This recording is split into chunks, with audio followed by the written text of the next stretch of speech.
Hey everybody, welcome to Bones Collector. Lori and I just got done playing a game that's been in our collection for almost a year now called Citris. And we've played it once before, but I want to do a video about this game.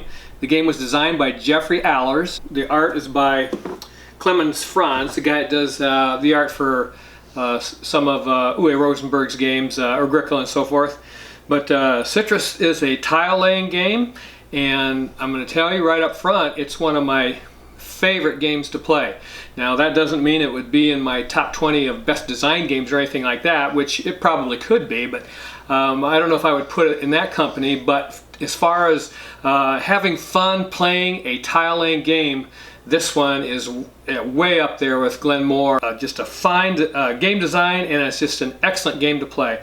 And I want to tell you about it so that you could think about finding a way to get it played, maybe go to a game store or something. But it's a fascinating game about citrus plantations, obviously. And this is a board of a finished game. Yes, we played the long game, so that's why you see so many tiles on the board. There is a short game version that you can use, should you wish. I don't know why. It's just really a fun game. So once you play it, you'll like to play the long game, even for two. And it plays wonderfully at 2 players. But the game is very, very simple. And you're going to do 2 things on your turn. One of 2 things. You're going to either buy and build plantations, or you're going to harvest. And harvest is the way you get money. And building plantations is the way you're going to surround these fincas to get points. So as these fincas come out on the board, they each have a point total on them. I'll put a picture maybe on the video, but they have different point totals on them. Each one has 2 point totals, one for first place and one for second. In this instance, it's 10 points for first and 6 points for second.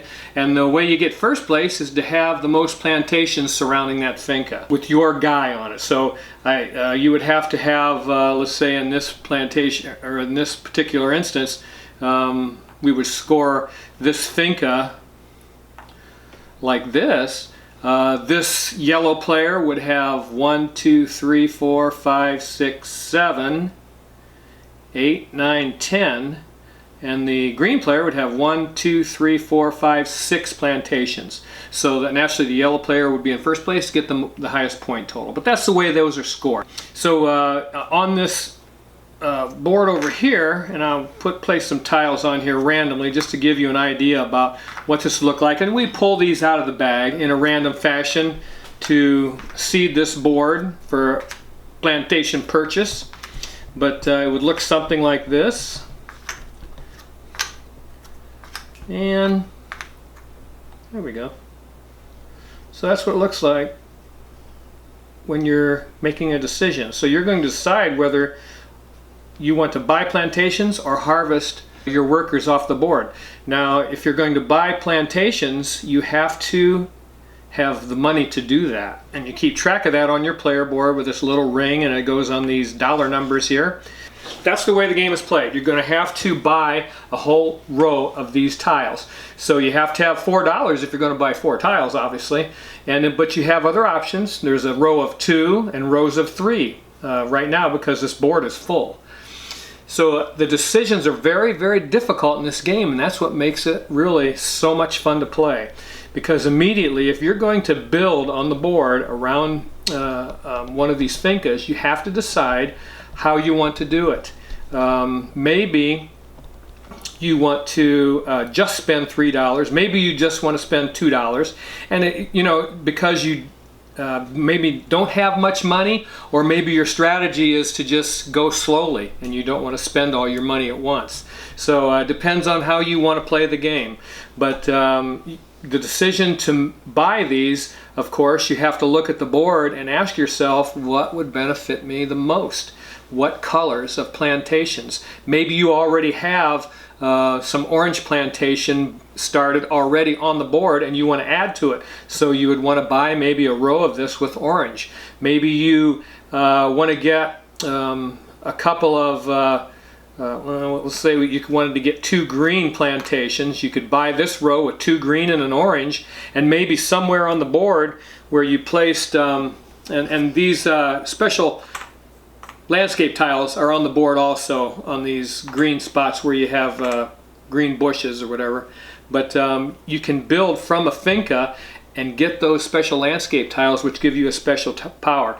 And I mean, like this one gives you $3, or lets you select a tile, an extra tile during your turn from this board for free, so you don't have to pay for it, and you can place it. So those tiles, there's very few of them, but they're very valuable. And when you're building, that's something else you have to consider. Do I want to get one of those landscape tiles, or can I get one of those landscape tiles? In this game, I kept going after the money because in this game, money's very tight. You really have to do a juggling act between harvesting and building in order to keep a balance in the bank for you to spend on your next turn. And boy, that can be really, really a strain on your head. So that is where this game gets its legs from, is those tough decisions. Every turn is a tough decision. So if you decide you want to build, that's what you'd do. You'd buy a row of these plantations, place them on the board, put your worker on there, and try and surround these fincas and get landscape tiles. The other action that you may do, because you can only do one, you can either build plantations, buy and build plantations, or you can harvest. Because if you find yourself, you know, with $1 on the board, you're going to want to get your guys, let's see here, you're going to want to get your guys back. It's called harvesting. Let's say I was out of money, the yellow player, I would take a look at these guys here, and I would think, geez, do I want to harvest and lose? You know, sometimes you find yourself having to harvest and leave a finca that hasn't been scored yet because you're out of money and you have to do it. So it's you may have more than one guy around one of the fincas, so maybe there's a balance there where you can say, I can afford to harvest one of those guys off the board so that I can get some money and just leave one or two other guys out there, and maybe that'll be enough to win the points for that tile. But what you would do is just say, I'm going to harvest this yellow meeple, and that would give you 1, 2, 3, since he came off this run of 3 plantations. It's 1, 2, 3, and you would get 3 points for that. So you would move your scoring marker 3 points, and then once you look at your board and you've placed that meeple, this tells me I get $7 for having 4 workers still on the board. So you get paid for how many workers you have on your board, and most of the time you're not going to get $7. Most of the time you're going to have 1 or 2 on the board because you're placing these guys out on the board. So getting $2 and $4 is probably the most common thing you're going to do. Once in a while you get 6 if you play your cards right. And again, it's such a strategic game that that balance between harvesting and building that makes so many of these decisions so very difficult. But when you're harvesting a guy off these plantations, you get points for the number of plantations, and some of the plantations have a well in the corner, and you get an extra point for that when you do the scoring. As a matter of fact, I took this. Did that come off of there? I can't remember. But if this was here, that would be 4 points and 1 for the well, so that'd be 5 points for that series of plantations if I harvested that guy off the board. So that's it. You buy plantations and build them, or you harvest guys off the board and get paid. That's how you get income. And then once this board gets down to 3 plantations, you take one of these fincas and you place it on the board where you see one of these tokens, and you can pick, as the player, whoever's turn it is, you get to pick where you want to put this. So you take this off the board, place this on the board, and because it's still your turn, you can actually build around this new finca that's been placed on the board. Then you select one of these from the pile and look at the letter, and you place it on the board where it belongs, because they're marked. Where you see every one of these fincas, there's a letter underneath. You can see that's the letter L, and you'd put that on the board, and that would tell you where you can build once the board runs down again. So that's the way that works. Then you would reseed this plantation market. The draw bag comes with it, and you draw out plantations, and once you've placed all these plantations, the game is over. And that is Citris. And you can watch playthroughs on other YouTube channels or whatever. I'm not going to do a playthrough, but man, this game is really, really amazing. It's, I would say, a medium weight game, medium weight style Euro game. and gosh, it's so much fun to play. It came out in 2013, and I was watching it for a little while. Watched a few playthroughs on the internet. I forget who I watched play, maybe Rado, and it took me a while, but once I watched that for a little bit, I decided, you know what, that game is really tight. And we picked it up December of last year, played it once, loved it, and we just have been doing other things and playing other games, but we got it out the other day, and man, this is a fabulous game. If you don't have this game in your collection, you need to go get it, because you will have a great time playing this game. The decisions right from the beginning of the game are difficult, and that's what marks a very, very good board game.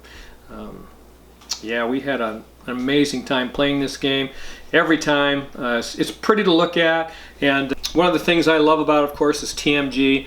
Tasty Minstrell Games does such a great job in their production in board gaming, and I mean, the list of Tasty Minstrell Games that I really, really love is as long as my arm. They've done a great job producing many games, and this one is no exception. There's another one that they've done a great job on, and hey, I'm telling you, it's a game that it has great replayability, and it's a game you will love for years and years and years. And I mean, it's just a great game and one of my favorites. It's got to be in my top 20 favorite games to play. Citris by Jeffrey Allers came out in 2013. I wanted to tell you about it. So make sure that you like and subscribe. If you have any comments about the videos or any questions about the board game itself, leave them in the comment section below. I'll get back to every one of you. And thanks for watching. I love all of you guys. Oh, let's see, all 142 of you out there. And keep on board gaming, because it's the best hobby on the planet. See you next time on The Bones Collector.